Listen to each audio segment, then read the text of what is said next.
속지 않는 삶의 예를 드리는 풍수명가 이춘기입니다.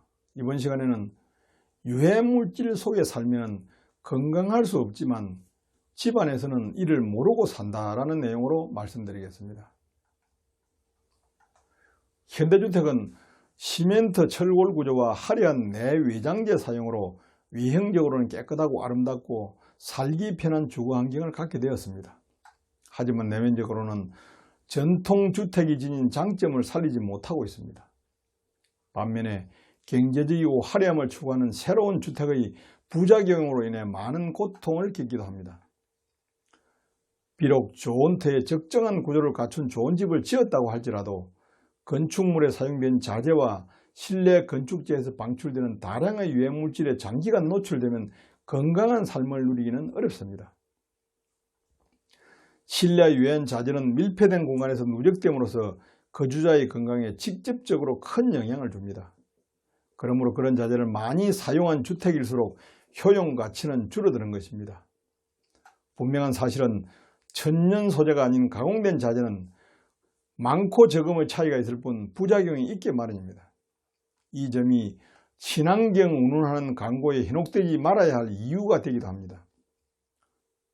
친환경이라고 유해 성분이 전혀 없는 것은 아니라는 사실을 알아야 합니다.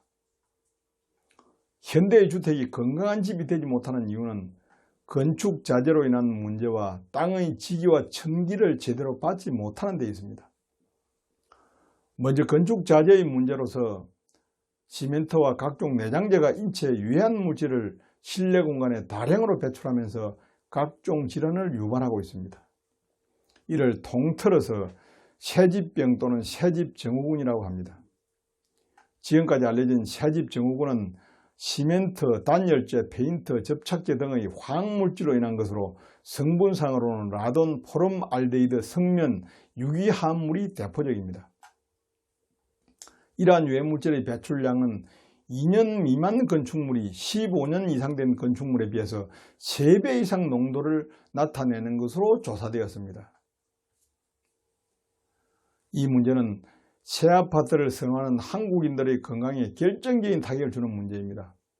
그렇지만 세계 유일의 새 아파트를 선호하는 국민의 관념은 좀처럼 변하지 않고 있으니 이 또한 외형과 체면을 중시하는 심각한 병폐라는 생각이 듭니다. 유해물질의 농도가 건강을 해칠 정도로 높은 집을 집이 아프다는 뜻으로 시크하우스라고 합니다. 이런 집은 화학물질 과민증 환자나 주부와 아이들에게 더 민감하게 나타나는 것으로 알려져 있습니다. 새집증후군을 일으키는 물질은 종류와 정상이 다양합니다. 포름알데히드를 물에 섞은 포름알리는 단열재나 합판, 섬유, 가구 등의 접착제로 건축자재에 널리 쓰이며 장기간에 걸쳐 유해물질을 내뿜는 대표적인 실내 오염물질입니다. 또 피부질환, 점막자극, 호흡기장애, 중추신경장애, 바람성, 정서적 불안감, 비염, 정신집중곤란, 기억력 상실이나 호흡기의 자극 및 만성염증을 유발합니다. 그러니까 눈과 코를 자극하고 어지럼증, 피부질환, 심지어 비암까지 일으키는 것이 알려졌습니다. 방부제와 염화메틸렌은 피부를 자극하고 호흡기 질환을 일으킵니다. 일산화탄소와 미세입자 그리고 연소가스는 만성 두통, 기관지염, 현기증, 피로감, 정신기능 저하 요인이 됩니다. 또 바닥 접착제, 칩보드, 페인트 등 건축 마감재에서 주로 방출되는 접착제나 방부제의 톨루엔 등 유기화합물은 눈을 자극하고 의욕을 저하시키며 두통, 현기증, 불면증, 천식 등을 일으킵니다. 방부제의 붕산염은 눈을 자극하고 생식 기능을 저하시키며 카펫과 커튼의 곰팡이와 음식 냄새는 호흡기 질환을 유발합니다. 이 외에도 실내 오염의 발생 원인 주방의 프로판가스는 면역 기능을 약화시키고 기관지 점막 손상과 우울증 및 신경과민 증상을 초래합니다.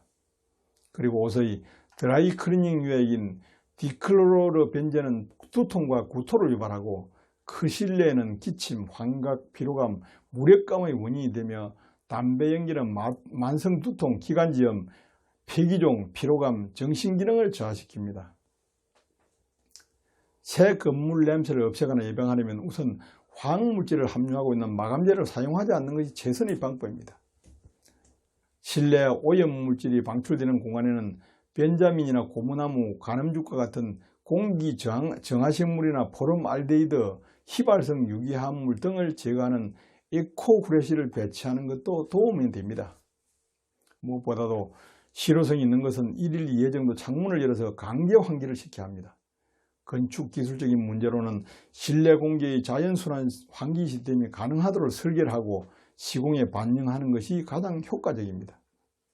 아울러 평소 청소를 깨끗이 하고 공기 중의 먼지 농도를 줄이는 것이 실내 오염도를 낮추는 좋은 방법이 될 수 있습니다. 현대인의 최고 관심사인 웰빙은 삶의 모든 면에서 친환경 제품에 대한 요구를 증대시키고 있습니다.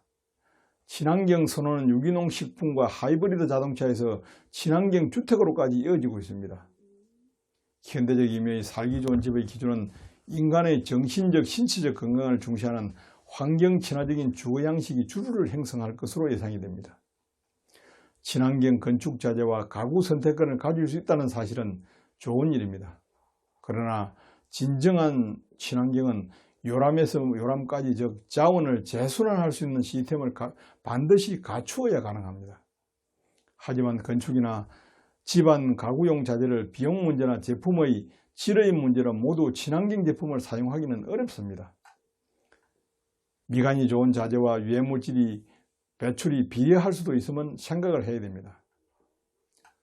더욱이 건축업자들이 보이지 않는 곳의 자재는 유해물질 자재를 사용할 수 있음도 문제라고 할 수가 있습니다.